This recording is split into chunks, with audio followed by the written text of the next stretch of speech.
Hey everyone, welcome to Stout Advice. You know, for those of you who may not know, I used to be a college baseball coach at Dallas Baptist University, and I used to love working on the field. Before there was a field crew that fixes the field up, and so the coaches actually, believe it or not, were the ones that were in charge of mowing the grass and everything. And I used to love it. You know, put little headphones on and just sit on that mower and ride, right? But there was one particular afternoon I just couldn't get the infield right.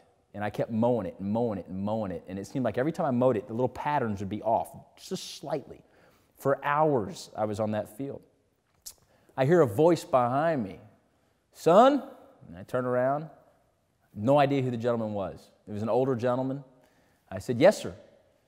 He said, "There's one thing I can promise you. That field will be here tomorrow." And I kind of stopped for a second. My first thought was, nah, I got to make this thing look right. And then I realized perfectionism can be both a pro and a con in life. Let's talk about perfectionism today.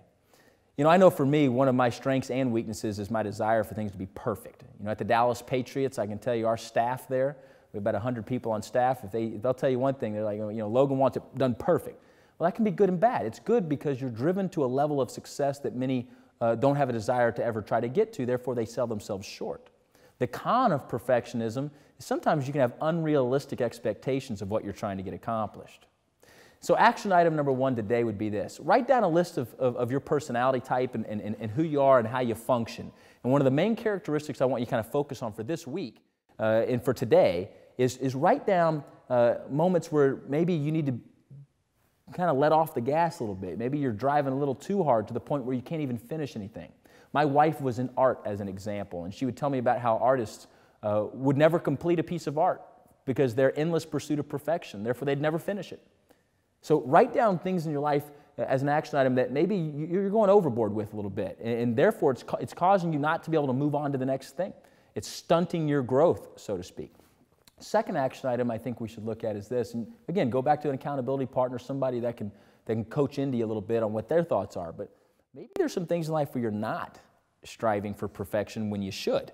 Maybe you're selling yourself short, where one extra rep or one extra training or one extra whatever it may be would help you overcome that hurdle and get you breakthrough to success. In that moment, perfectionism might be a good thing for you, right? To strive to be a little bit better at whatever it is you may be doing. Again, perfectionism is something that is both a pro and a con. Nobody will ever be perfect, and they'll never hit the ultimate goal. But it's certainly something we can aim for, right? What's the saying? You shoot for the moon, you land lower than that, shoot for the stars, land on the moon, so to speak. I hope that made sense to you. Thanks for joining us this week on Stout Advice, and God bless.